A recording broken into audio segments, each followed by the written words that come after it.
వీక్షకులందరికీ నమస్కారం. నవంబర్ మాసమందు మీ రాశి వారికి ఏ విధమైనటువంటి గ్రహస్థితి ఉన్నది? ముఖ్యంగా నవంబర్ మాసము చాలా కీలకమైనటువంటి మాసం.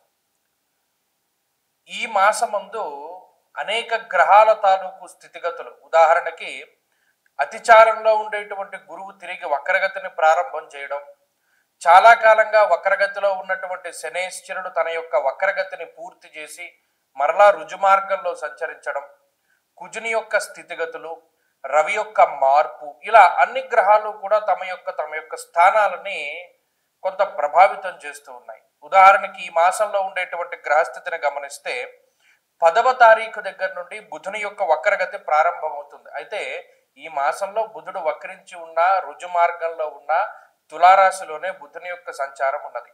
అలాగే రాహుకేతువులు కుంభ సింహరాశులు ఎందే ఉన్నారు, గురువు కర్కాటక రాశి ఎందే ఉన్నారు, శనేశ్వరుడు మీనరాశి ఎందే ఉన్నారు. కాకపోతే శనేశ్వరుడు ఈ మాసంలో 28వ తారీఖు వరకు వక్రగతిలో ఉండి మాసం చివరిలో మాత్రం వక్రత్యాగం చేస్తారు, అంటే వక్రగతిని వదిలిపెట్టేస్తారు. ఇవి ఫిక్స్డ్గా ఉండేటువంటి గ్రహాలు. వీటితో పాటుగా శుక్రకుజులు కూడా వృశ్చిక రాశి ఎందే ఉన్నారు. అంటే మీరు గమనించండి, గురుడు, రాహువు, కేతువు, శనేశ్వరుడు, కుజుడు, బుధుడు, అలాగే ఈ మాసమందు శుక్రుడు కూడా ఆల్మోస్ట్ స్థిరంగానే ఉన్నారు. మిగతా గ్రహాలు అంటే పర్టికులర్గా రవి గ్రహం యొక్క స్థితిగతులను కనుక మనం పరిశీలన చేస్తే 16వ తారీఖు వరకు తులారాశి యందు, 16వ తారీఖు తర్వాత వృశ్చిక రాశి యందు రవి యొక్క సంచారం అనేటువంటిది ఉంటుంది. కాబట్టి ఈ మార్పు ప్రభావితం చెందిస్తూ ఉంటుంది.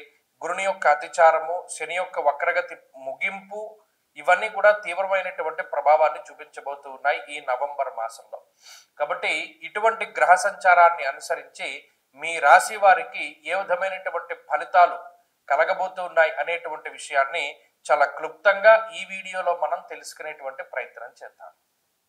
ధను రాశి వారికి నవంబర్ మాసంలో ఉండేటువంటి గ్రహస్థితి గమనిస్తే, ఈ నవంబర్ మాసం చాలా కీలకమైనటువంటి మాసం. ధను రాశి వారికి మీ పేషెన్సీని టెస్ట్ చేసేటువంటి మాసం. ఏమంటే ప్రతి నెలలోనూ అలాగే అంటున్నారు, గ్రహస్థితి బాగాలేదు అంటున్నారు, ఒకసారి బాగున్నా మాకు ఫలితం రావట్లేదు, అసలు ధను రాశి వారికి ఏంటండి ఇది అని అడుగుతూ ఉంటారు. నిజానికి ఒక ధను రాశే కాదు, ఎవ్వరి పరిస్థితి అంత బాగాలేదు. ఈ రాశి పరిస్థితి చూసుకోండి. మీ రాశి గురించి ఉన్న గురుబలం కాస్త పోయింది, అష్టమంలోకి గురుడు వెళ్ళిపోయారు, గ్రహాలన్నీ 12వ స్థానంలోకి చేరుకుంటున్నాయి. రవి, కుజుడు, బుధుడు, శుక్రుడు ఇవన్నీ కూడా 12వ స్థానానికి చేరుకుంటున్నారు. లాభస్థానమందు ఈ మాసంలో అడపాదడపా కొన్ని సందర్భాల్లో శుక్రుడు ఉన్నారు, కొన్ని సార్లు బుధుడు ఉన్నారు. అదేం పెద్ద ప్రయోజనకరమైనటువంటి గ్రహస్థితి కాదు. తృతీయమందు రాహు యోగించరు, ఇది ప్రధానమైనటువంటి విషయం. తృతీయ రాహు యోగించరు. అర్ధాష్టమ శని, అంటే ఇందులో బలమైన గ్రహాలు ఏమున్నాయి? 16వ తారీఖు వరకు లాభస్థానంలో రవి ఉన్నంత వరకు, నవంబర్ 16 వరకు రవి యోగిస్తారు. నవంబర్ 16 తర్వాత యోగించే గ్రహం ఏముంది? ఏమీ లేదు. ఒక చంద్రుడి యొక్క బలం మీద, లేకపోతే ఏ బుధుడినో శుక్రుడినో పట్టుకుని ముందుకెళ్ళవలసినటువంటి పరిస్థితులు ఉంటాయి. కాబట్టి ఇక్కడ గ్రహస్థితిని పట్టుకోండి. ఎందుకంటే మీరు ఏమిటి, ఎందుకు మాకు ఇలా నెగిటివ్గా ఉన్నది, ఏది కూడా జీవితంలో ముందుకు సాగట్లేదు, వచ్చినట్టే వచ్చే ఆనందం అంతా కూడా వెళ్ళిపోతూ ఉన్నది, ఇలా అనేక రకాలైనటువంటి అంశాలు ఉంటాయి. వీటన్నిటికీ కారణం ఏంటి అంటే ఈ గ్రహస్థితి. ఈ గ్రహస్థితి అంత అనుకూలమైనటువంటి ఫలితాలని ఇవ్వడం లేదు, ఆశాజనకమైనటువంటి ఫలితాలని ఇవ్వడం లేదు.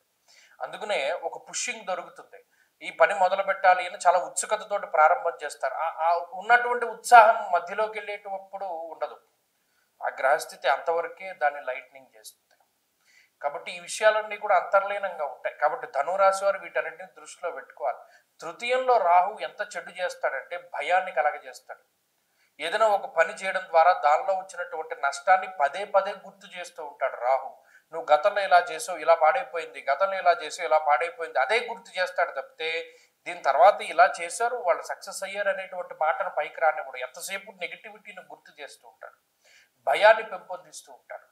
ఏదైనా ఒక పని చేయాలంటే భయం వేస్తూ ఉంటుంది. అమ్మో ఏమిటి, గతంలో ఉండేటువంటి విషయాలు, గతం అని పాత విషయాలను ఎక్కువ గుర్తు చేస్తూ ఉంటుంది గ్రహస్థితి.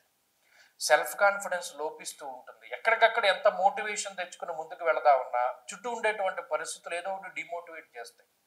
ఇలాంటి వాతావరణం ఉన్నప్పుడు ఒక మనిషి ఎంతకాలం ముందుకు సాగగలుగుతాడు? ఇది గ్రహస్థితి లోపము. ప్రత్యేకించి ఇందులో దశలు బాగుండేటువంటి వాడు వెళ్ళిపోతాడు. ఇప్పుడు చూడండి, మనం వెళ్తూ ఉన్న పడవకి కన్న ఉన్న హై స్పీడ్ ఇంజన్తో పెట్టుకుని సపక్మని లాగేసి వెళ్ళిపోతాడు ఆ పక్కకి.